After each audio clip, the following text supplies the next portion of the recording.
Hello guys, so kumusta kayo? So sa mga hindi nga nakakilala sa akin, so ako nga pala si Marlon Ubaldo. So nagtuturo ko ng tips and tricks about sa may printing. So kung gusto mo ng ganitong klase ng mga content, inaayayahan kita na mag-subscribe dito sa may channel ko. So guys, usually ang mga vlog na ginagawa namin ay galing lang rin naman sa mga tanong ng mga customer namin. Kaya nga gusto ko may nagpupunta dito sa may shop para kasi pag may mga tanong sila na mga unique na mga tanong nagagawa natin siya ng content na kamukha nga nito.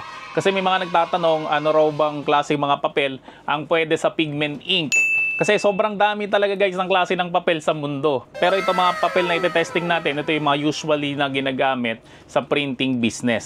So again guys, ang gagamitin natin dito is Epson L121 at syempre pigment ink. Tapos iba't ibang klase ng mga paper materials.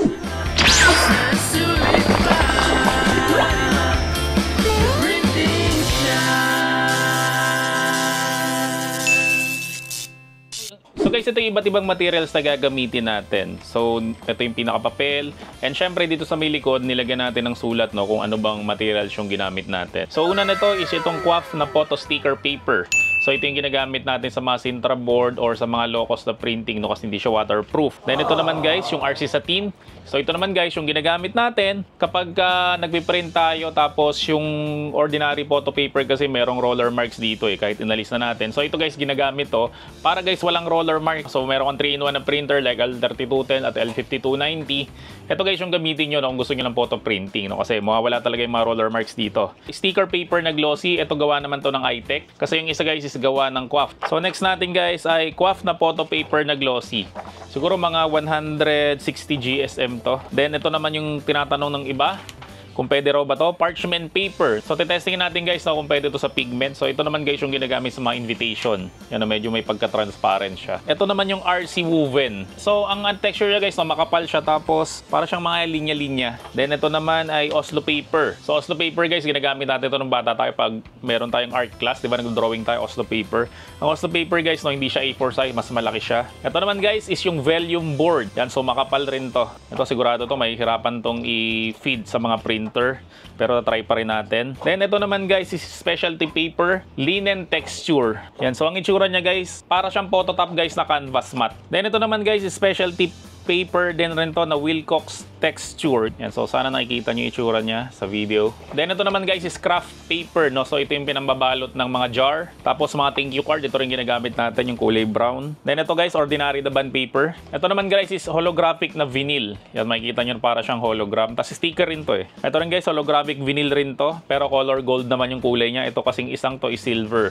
So ito guys yung ginamit natin dati nung gumawa tayo ng may keychain. Then ito naman is ordinary na colored paper. So lahat ng materials ito guys is piprintan natin using our Epson na L121 with pigment ink. Kasi yun nga gusto nating malaman kung pwede ba yung mga papel na to kapag gagamit ka ng pigment ink. So ang ipiprint natin guys, unang-una dito sa may taas is text, tapos ito naman picture, tapos ito naman yung CMYK, Kasi gusto nating malaman kung perfect ba yung kulay ng ganyang cyan, magenta, yellow, at syempre yung K o yung key color which is black. Trivia lang guys, bakit madalas itong nakikita na the quick brown fox jumps over the lazy dog. Yan kasi guys yung madalas nating pinagtitest kung gumagana ba lahat ng key sa may keyboard kasi itong the quick brown fox jumps over the lazy dog, nandiyan dyan lahat guys ng mga alphabet. So gawin natin guys, click natin yung file, then click natin tong print. Tapos itong printer properties natin, gagawin natin siyang Epson na premium glossy, tapos i-high settings natin. At mamaya guys, i-check natin kung kakapit ba yung pigment ink doon sa mga sinabi natin ng mga paper type. So sa mga nagtatanong guys kung ano bang klaseng printer ang ginagamit ko sa pag-print ng mga sticker dito sa The Printing Shop, ang ginagamit ko guys ay itong Epson na L121 printer, tapos meron siyang pigment ink.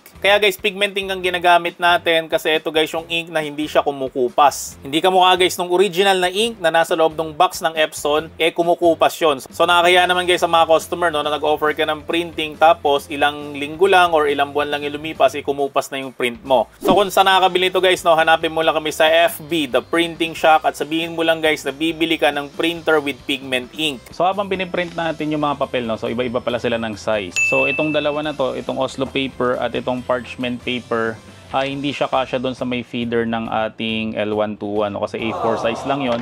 So ang maximum niya lang guys is pwede lang siya hanggang 8.5 inches. Ito ang size nito is 9 inches. So gagawin natin guys, puputulan na lang natin siya para kumasya doon sa ating printer.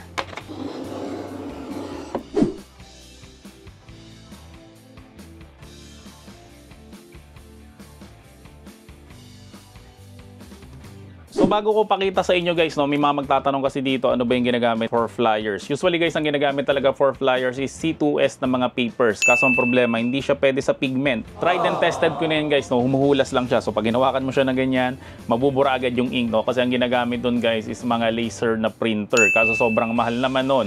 So kung flyers ang gusto mo, pwede na guys yung mga 140 GSM na photo paper lang. Okay, so ipakita ko na sa inyo guys yung mga nagawa natin. So una, ito guys yung Oslo. Yan. So ang Oslo paper guys again is malaki siya, 9 inches siya, no? So hindi siya kasya sa may printer natin. So babawasan nyo siya ng konti kung gusto nyo mag-print through Oslo. So hindi siya glossy. So ganyan naging itsura niya. So ang nangyari, hindi naman siya humulas. Yan. So kahit ganyan ninyo siya, hindi naman siya nag-smudge. So kayang-kayang printan guys ng pigment yung Oslo. So ito guys yung Oslo paper na ginamit natin. Ito yung brand niya. Yan. Signature na Oslo paper. Then next naman natin guys ay itong parchment paper. So ito naman guys yung brand na ginamit natin na parchment paper. So ang size niya again guys is 9 inches by 12 inches.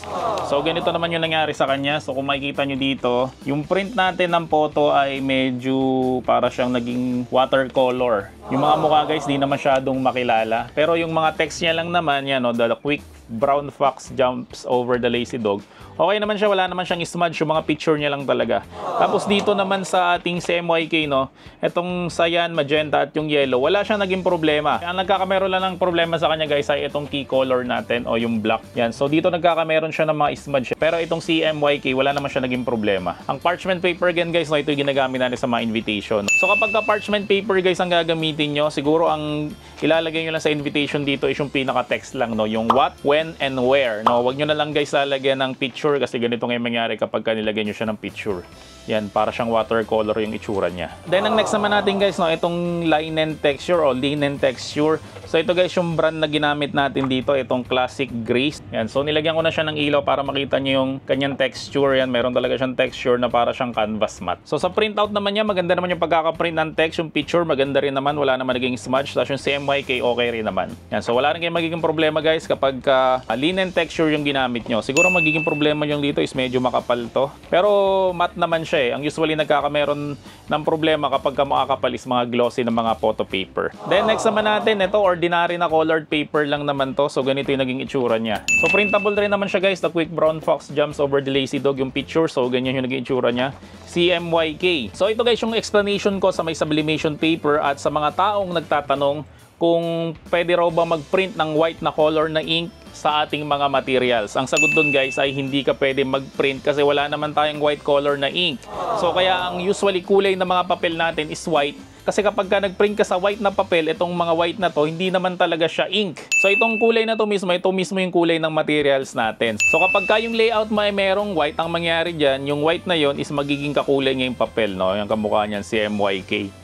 Ito yung lagi kong ina-example sa mga sublimation, kaya bakit white lang yung pwede nating printan sa may mga sublimation na printing. Kasi kapag pinrint mo yung mukha mo, kamukha nito, yung mata natin guys at yung ngipin natin, color white yan. So kapag white lang yung damit natin, okay lang yun, walang problema. Pero kapag yung damit mo guys is color yellow, ang mangyari dyan, yung mata mo at syempre yung ngipin mo magiging yellow rin.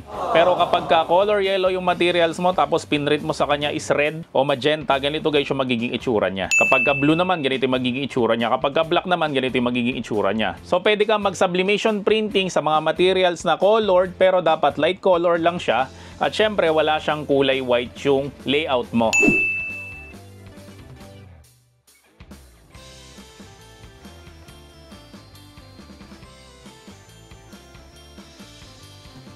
Then ang next materials naman natin ay itong Wilcox na white. So meron siyang mga design na ganyan. Yan yung parang inismudge ng mga pintura. Yan, so ganyan yung design niya guys sa may papel niya. So okay rin naman yung printout niya. Yung text okay rin. Yung picture okay rin. CMYK okay rin. No? So wala kang magiging problema guys kapag gumamit ka ng pigment. At itong papel na to guys yung gagamitin nyo. No? Yung Wilcox na white. No? Tapos magkakameron pa siya ng design. Then next na materials naman natin guys ay itong RC Satin na photo paper. No? So ito guys, kami mismo nagbebenta nito. No? So gusto mag-avail nito, PM mo lang kami direkta dito sa aming page to Printing Shock. No? So ang ginagandahan guys ng RC Satin, meron siyang texture. Yan, so maganda yung texture niya guys. At pangalawa dito guys, no, ito yung solusyon sa mga problema na nagkakameron ng mga smudge o nagkakameron ng mga roller marks dito. Lalong-lalo na guys sa mga 3-in-1 na printer na hindi inalisan ng shark teeth. Yung ibang L121 naman guys, no, inaalisan na natin ng teeth pero meron pa rin siyang roller dito. Pagka gumagamit tayo guys sa mga ordinary na photo paper, no. So para mawala yan guys, ang gamitin nyo is itong RC Satin na to.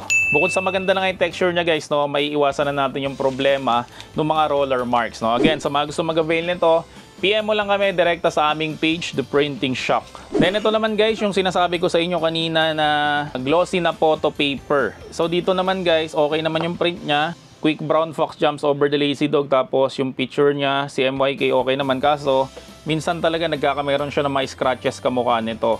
Or nagkakameron rin siya guys ng mga roller marks. So mas mura to guys kesa sa may RC Satin. So yung brand na ginamit natin dito guys ay itong QWAF na photo paper na double-sided 160 GSM. Ginagamit namin to guys sa mga low-cost na printing like mga wallet size, mga cute size, syempre mga ID pictures, no, yung 1x1 at 2x2. Pero kapag gusto mo ng walang problema sa mga roller marks sa mga scratch guys, no, mas maganda ang gamitin mo guys na photo paper ay itong ang RC Satin kaysa dito. Then next naman natin guys ay itong craft na paper. So ito guys, wala naman tong brand, generic lang naman to, no? Hanapin nyo lang craft paper, kulay brown siya. So ito naman guys yung nagiging itsura niya. So ito yung perfect na mga nilalagay sa mga thank you card. Or ito yung pambalot ng garapon eh. So yung print niya guys okay rin naman. Yung picture niya okay rin naman. Si MYK okay rin naman. No? Kaso hindi talaga to recommended sa mga ganitong pictures. Yan kasi nga hindi siya glossy tapos kulay brown siya. No? Katulad nga na sinabi ko dun sa may yellow na papel. So kapag ka nag-print ka, yung kulay white magiging kulay brown. So ganun guys yung magiging itsura niya. Then next naman natin guys, syempre itong bond paper. Yan, so makikita nyo yung itsura niya. Very basic naman to, so hindi na natin to kailangan pahabain. Quick brown fox jumps over the lazy dog. Yung picture quality niya guys, hindi siya ganun kaganda, no? Kasi nga bond paper lang ginamit natin. So CMYK, yan, ganyan yung magiging itsura niya, no? So ito, sigurado naman to na gagana to sa may pigment, no? Pero para lang makita natin yung comparison niya, no? So nagprint na rin tayo sa bond paper. So ang next naman natin guys na materials ay itong QWAF na glossy na photo sticker. So ito guys yung ginagamit natin sa mga low-cost na mga sticker. At sa mga Sintra board guys, ito rin yung ginagamit natin na piniprintan. Maganda kasi siya guys, printan ng mga pictures, no? Lalo na pag nilagyan natin to ng photo top. So sobrang ganda nito, no? Ito yung nakalagay doon sa may gilid ng shop ko, yung mga samples ko ng mga photo top. Ito yung guys, ito yung ginamit ko doon. At sa mga vlog ko guys, no, na gumagawa ako ng mga Sintra board, ito rin guys yung ginagamit ko, itong QWAF na glossy na photo sticker. Then next naman natin guys ay itong gawa naman ng iTech na photo sticker. So halos pareho lang rin naman sila ng QWAF. Wala naman silang pinagkaiba. Siguro itong cyan, no, so mas tingkad dito sa iTech. At itong magenta, mas matingkad rin sa iTech. Pero yung key color natin, no, yung black natin, no, medyo nag-i-smudge. Yan, kaya mas maganda talaga guys na kapag photo sticker ang gagawin nyo, mas maganda tong QWAF, no, kaysa dito sa may iTech. Then ito guys, yung isa sa mga pinaka tinatanong sa atin, pwede raw ba sa Velium board? So ito guys, yung binili namin na brand, Valiant, tapos Velium board. Yan, so harap likod, pareho lang naman siya ng texture. So yung text natin guys, okay naman siya. Yung picture natin, ganon. Okay rin naman siya. Yung CMYK natin, okay rin naman siya, no? Kaso matte finish siya, kaya hindi siya ganun katingkad talaga yung kulay niya. Okay, no? Medyo patay yung kulay niya kapag nag-print kayo sa may Velium board. So next naman natin guys ay itong holographic na sticker. So PET na sticker paper to, no? Ang gawa siya ng QWAF, tapos kulay silver siya. So ito guys yung ginamit ko again do sa mga keychain ko na ginawa dati. So testing ko nga guys kung waterproof siya o alcohol proof siya. Hindi. So testingin natin guys, no, kung waterproof siya kasi hindi siya alcohol proof, no. So testingin naman natin yung tubig. Yan, so ito waterproof to. Galing. Yan, waterproof siya guys pero hindi siya alcohol proof. Yan, so tinest natin, no, kasi may nakalagay dito na waterproof raw siya. Then sunod natin guys, yung gawa rin siya ng QWAF pero kulay gold naman siya, no. So ito guys yung packaging niya. Yan, so natapunan na rin siya ng alcohol sa may ilalim, so hindi siya alcohol proof. Pero tingin ko waterproof to, kamukha nung isa. Yan, so waterproof naman siya pero again di siya alcohol proof. So ito naman guys yung itsura ng print niya, no. So maganda naman siya. So maganda to guys for packaging, no, kasi medyo mahal tong materials na to. And ito guys yung pinaka-last na materials natin, no, itong RC woven, no. So ito tinatanong rin sa amin to. So yung mga tinanong talaga sa amin, hinanap talaga namin yan sa Expression at sa National Bookstore. Kaya ito yung mga request nyo ng mga materials na tinest natin. So ito naman guys, so naprintan rin naman siya, no, quick brown fox jumps over the lazy dog. Yan, makikita nyo meron siyang texture, itong RC woven. Yan, no, yung texture niya, yung alam mo yun, yung parang sa mga hologram na mga materials, yung pag ginanon mo siya, magbabago siya ng kulay. Yan, so ganun guys yung texture niya. You know, yung ang sarap himasin. Yan, sa picture guys, okay naman siya, si MYK. Perfect na perfect, walang problema. Yan, so pwede rin guys yung ating pigment ink dito sa RC woven. So ito guys yung counterpart nung isa pa nating pinakita kanina, ito, RC Satin, no? So, dalawa sila. Merong RC Woven at merong RC Satin. Yan. So, lahat naman guys na material sa tinest natin dito, no? Pumwede naman yung pigment ink. Pwera lang dito guys, dito sa may parchment paper, no? Siguro dito lang siya, hindi siya magandang yung print kasi nakita nyo yun, no? Nalusaw yung mga muka. Itong key color natin, no? Yung black natin, no? So, medyo nag-i-smudge siya. Pero lahat naman ng tinest natin dito guys is pwede naman siya. So, again guys, yung mga naghahanap ng paper o materials para sa mga flyers, ang ginagamit talaga dun guys is C2S na paper. Kaso, proven na yun guys kasi nagprint na kami dati, no, na hindi talaga siya pwede sa may pigment ink, no. So hindi na natin siya tinest para hindi tayo masayangan. Ang pwede doon is mga laser na printer. So makikita nyo naman yung pag bumili kayo ng C2S na paper, nakalagay doon sa may description niya is for laser printer only. So guys, sa mga gusto mag-avail ng printer with pigment ink or pigment ink lang guys, no, so hanapin mo lang kami sa FB The Printing Shop at sabihin mo lang guys na napanood mo tong video na to, no, para bigyan ka ng discount at syempre ng mga freebies. Guys, ang pigment ink natin hindi siya pwede sa ibang brand ng printer, no? So hindi siya pwede sa Canon, hindi siya pwede sa HP, hindi siya pwede sa Brother. Pwede lang siya guys sa may Epson na printer. So meron kasing mga iba nagsasabi na pwede raw siya sa Canon. Kasi raw guys, yung ink raw ng Canon is pigment raw. Totoo naman yun guys, no? Merong Canon na model na meron siyang pigment ink, pero yung pigment ink niya guys is yung black color lang. So yung ibang kulay niya guys, hindi nyo pwede siyang lagyan ng pigment ink kasi proven na yan guys, no, na merong nag-chat sa amin na sinalinan niya raw ng pigment ink yung Canon printer niya. Kasi nga nakita niya na pigment ink raw yun, yung black na yun. So yung ibang kulay guys, yung cyan, yung magenta at syempre yung yellow, nilagyan niya ng pigment ink. Ayun, nasira yung printer niya. So again guys, ang pigment ink at syempre ang sublimation ink ay design lang siya guys sa mga Epson na printer. So guys, marami kasi nagtatanong dyan sa may comment section, pero sa sobrang dami nga na mga subscriber ko ay hindi ko na alam kung sino yung mga sasagutin ko. So para masala na lang natin na yung mga magandang sagutin natin, ay inaanyayahan kita na mag-join dito sa my channel ko, no? Just sa may ilalim dyan, may nakalagay dyan na join button. So pag kinlik mo yun, magbabayad ka lang ng 25 pesos. So kapag ka naging member ka na ng aking channel, no, magkakameron ka ng badge. Yung badge na yun guys, no, agad ko makikita yun dyan sa may comment section. So kapag ka may badge ka guys, ay yun na lang yung guys yung masasagutin natin sa mga vlog ko. At kung may mga products ka o mga services na gusto mo feature dito sa may vlog ko, kasi meron akong 156,000 na subscriber dito sa may YouTube, tapos meron akong 55,000 na followers sa may TikTok, at syempre yung page namin is meron kaming mga 70,000 na followers, at yung personal profile ko is meron akong 10,000 na followers. So mga total nun guys, no, kulang-kulang 300,000. Kung gusto mo makipag-collab sa amin, no, email mo lang kami theprintingshop@gmail.com, at sabihin mo lang guys kung paano tayo parehong makikinabang. So maraming salamat ulit sa inyong lahat, no. See you on my next video at bye-bye. The Printing Shop, ayos na sulit pa. The Printing Shop, ayos na sulit pa.